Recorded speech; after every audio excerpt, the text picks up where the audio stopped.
Capítulo 28. Quando já estávamos a salvo, soubemos que a ilha se chamava Malta. Os nativos da ilha nos mostraram extraordinária bondade. Acenderam uma fogueira e receberam bem a todos nós, pois estava chovendo e fazia frio. Paulo reuniu um feixe de gravetos e, quando colocou no fogo, saiu uma víbora por causa do calor e se prendeu à mão dele. Ao verem a cobra venenosa pendurada na sua mão, os nativos começaram a dizer uns aos outros: Certamente este homem é um assassino. Embora tenha conseguido se salvar do mar, a justiça não permitiu que ele continuasse vivo. No entanto, ele sacudiu o animal para dentro do fogo e não sofreu mal nenhum. Mas esperavam que ele fosse ficar inchado ou cair morto de repente. Depois de esperarem por muito tempo e verem que nada de ruim tinha lhe acontecido, mudaram de ideia e começaram a dizer que ele era um deus. Ali na vizinhança havia terras que pertenciam ao homem principal da ilha, chamado Públio. Ele, de modo hospitaleiro, nos recebeu e nos hospedou por 3 dias. Aconteceu que o pai de Públio estava de cama, doente, com febre e disenteria. Então Paulo foi vê-lo. Orou, colocou as mãos sobre ele e o curou. Depois que isso aconteceu, os outros doentes da ilha começaram a vir procurá-lo e também eram curados. Além disso, eles nos honraram com muitos presentes e, quando estávamos para embarcar, nos deram tudo o que necessitávamos. 3 meses depois, partimos em um navio que tinha como figura de proa os filhos de Zeus. O navio era de Alexandria e havia passado o inverno na ilha. Aportamos em Siracusa e permanecemos ali 3 dias. Dali seguimos viagem e chegamos a Régio. Um dia depois começou a soprar um vento sul e chegamos a Putéoli no 2º dia. Ali encontramos alguns irmãos que insistiram que ficássemos com eles 7 dias. E assim fomos para Roma.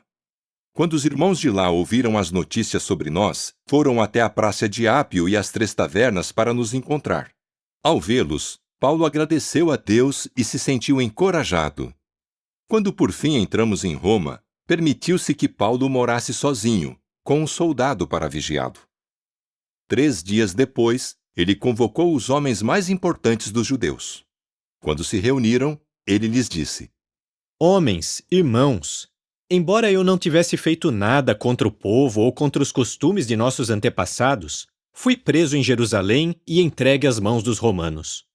Depois de me interrogarem, eles quiseram me soltar, pois não havia nenhum motivo para me condenar à morte. No entanto, como os judeus se opuseram, fui obrigado a apelar para César, mas não por eu ter alguma acusação contra a minha nação. Foi por isso que pedi para ver vocês e lhes falar, pois é por causa da esperança de Israel que estou preso com esta corrente. Eles lhe disseram: Nós não recebemos cartas da Judéia a seu respeito, e nenhum dos irmãos que vieram de lá nos relatou ou falou algo mal sobre você. Mas achamos correto ouvir de você o que pensa, porque, na verdade, o que sabemos dessa seita é que em toda parte se fala contra ela. Assim combinaram um dia para se encontrar com ele e foram num grupo ainda maior ao lugar onde estava morando. E desde a manhã até a noite, ele lhes deu explicações por meio de um testemunho cabal sobre o reino de Deus, procurando persuadi-los a respeito de Jesus com base na lei de Moisés e nos profetas.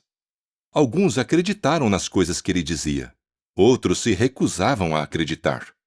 Assim, como houve desacordo entre eles, começaram a ir embora, e Paulo fez este único comentário: O Espírito Santo falou apropriadamente aos antepassados de vocês, por meio de Isaías o profeta.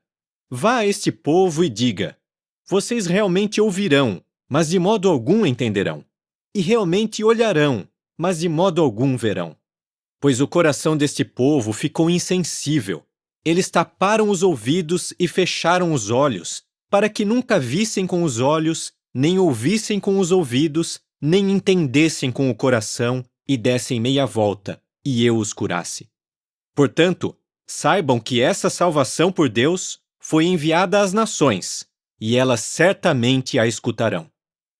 Assim, ele permaneceu ali por 2 anos inteiros, na casa que alugou, e recebia bondosamente a todos os que iam vê-lo, pregando-lhes o reino de Deus e ensinando a respeito do Senhor Jesus Cristo com toda a coragem, sem nenhum impedimento. Capítulo 28.